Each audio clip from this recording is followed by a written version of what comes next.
What's up, guys? I'm Thag, and this is Thag's Dino Reviews in Paleopolitics. Thank you very much is in order today because my grandkids, Trevor and Haley, have graciously bought me for Christmas, through a somewhat serendipitous circumstance, a dinosaur that I'd been looking forward to review and really give you a recommendation on it. That, of course, is Lambeosaurus lambi, which you see in front of you now. And another special shout out to my good friend Tim, who has been encouraging me to get back into the re-reviews of good dinosaurs and what makes a good dinosaur model. So, here we are, and this is it. This is an animal that, quite frankly, I think is number one, and the sculpt that's been done on it and paint job by PNSO is top flight. This is Audrey the Lambeosaurus, and in all honesty, I really think this is a top flight model. I know there's been some other people that have had a few negative points on it, but I don't agree with them. I really think this is well sculpted and well painted and really representative of what the animal was.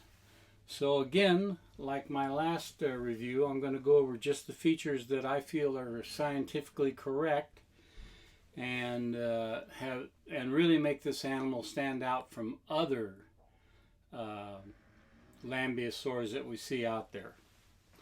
Okay, the very first thing you can see is in fact the skull, and that's the best place to start.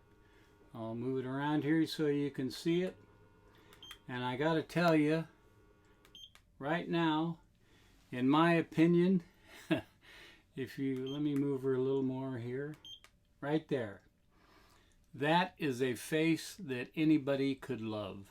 No question about it. Now, there has been a few comments that the skull is too long. I don't agree with that.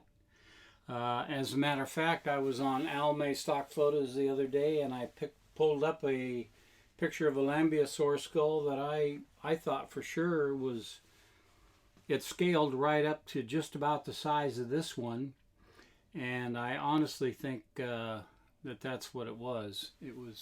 It might have been the one that PNSO modeled this off of. I really don't know.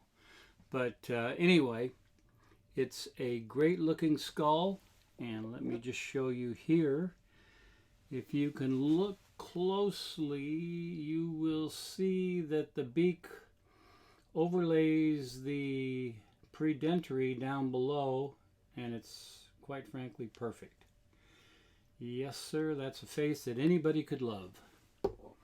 Now, if we look at the crest, and there's a number of, this is a tough one because we can't be sure. Some scientists say that the crest is just one big hatchet shaped, similar to a Corythosaur, and that this is in fact the female, and the male has no handle behind this. Others say that the hatchet crest and the handle make it a male. That's an ongoing debate that hasn't been resolved yet. But what I can tell you is it is definitely a resonating chamber, or I feel it is. And the animal makes a nice low frequency sound. And the reason you'd want low frequency sound is you could bleed out a warning, and yet whoever you are warning against would be unable to locate you because low frequency sound is difficult to determine the source. So anyway, that's my take on that. And again, as we move down the dinosaur, you'll see right here, that is, in my interpretation, another hadrosaur with a crop. And a crop, as you probably well know, is just either a place to store food or to make crop milk to help feed your young. And I'll tell you, that's an interesting concept on this animal, because we know for a fact that certain sauropods did, in fact, feed their young. And we know this because the young were found still in the nest and had wear facets on their dentition. So somebody had been bringing them food, and crop milk certainly would have made that very digestible and something worth looking into. Anyhow, okay. The next thing that we look at are the spines across the back. They're beautiful. They're just right. And quite frankly, I think they're very representative of what the animal was. Now, if you look at the forelimbs, there's been some of the other reviewers have said they're too thin, they're too small, and honestly, I don't agree with that. I think they're absolutely right on the money. I mean, literally. That is exactly the way an animal like this would look. And one of the reasons is because part of its defensive strategy would be to outrun its opponents. It would be, of course, most of the time it would be an obligate quadruped. Occasionally it would have been a facultative biped, no question about it. But for now, to me, those limbs are the exact size that you would want. Beautiful. And if you look lower down on the mantis, we have some armored scales, and we have the traditional hooves at the bottom of it. Perfect.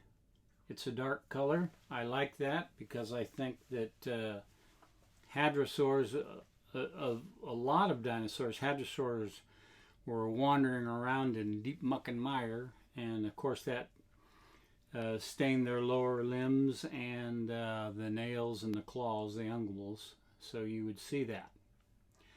Okay, so continuing on, another thing that I like about this model a lot, and you've probably heard me talk about it before, is the scalation. It's very fine, and this is a big animal. This is not a small animal. This animal could have been close to 30 feet long. And the scales, you can't really see them here, and the reason is because they're fairly small. You know, they're in the 5 centimeter bracket. So from a distance, it would look just about like it looks now.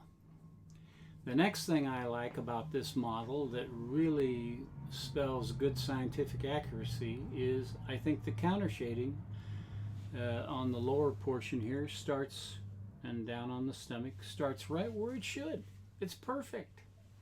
It's exactly what a land-dwelling animal that resides in the river and swamps and lagoons every once in a while would look like, and that's where the counter shading would start.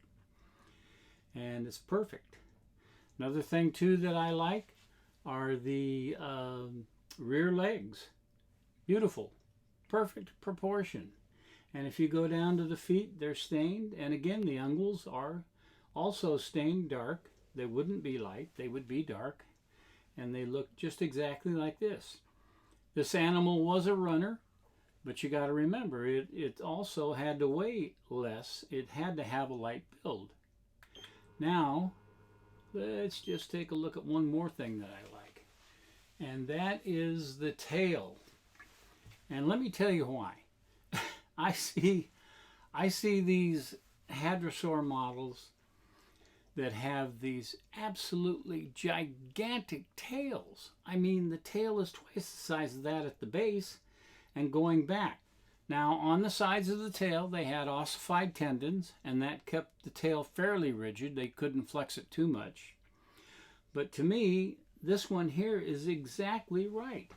right in here you can see the end of the ischium pubis members that come back, and that's where they would be. If we hold it like this, you can see the tops of the iliac blade, and they're perfect. It's a nice narrow hip. It's really made for a runner. That's really it, and that is part of their defensive strategy, outrun the predators. And to me, I don't see any problem with it at all. Now, on the last video, I told you that I try not to buy these right away, especially when I'm searching around looking for one that fits a lot of the criteria that I want. I tend to hold off, and the reason on this one, I'm glad that I did, and of course, it as luck would have it, my grandkids came through, but it does not have the first models came out. The integument was shiny. I mean, I've got a '59 Cadillac that had less shine than the paint job on these when they first came out. Now, this one here has a dull finish to it. I like it. I like it a lot, just like that. I love the color of the crest. I think that the black and orange as a indicator for another mate is perfect. I really do. I just don't see any problem with it. I like the paint pattern on the side. I know a reticular pattern like that. We have no way of knowing for sure if they had it, and I understand that.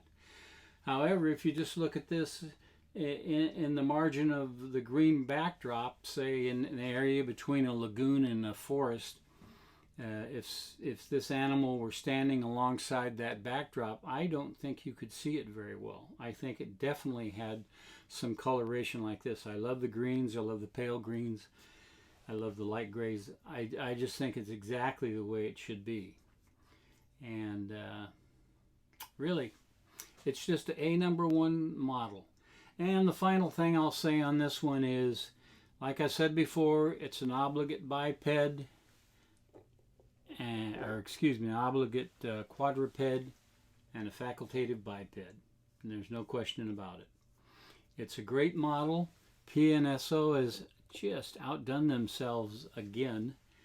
And I just can't imagine not having this. So if you don't have this Lambeosaurus PNSO, I believe it was the 2020 version, you need to try to seek this out while you still have time. I don't know if they're going to reissue it or not, but so far every hadrosaur that PNSO has done, in my opinion, is right on the money.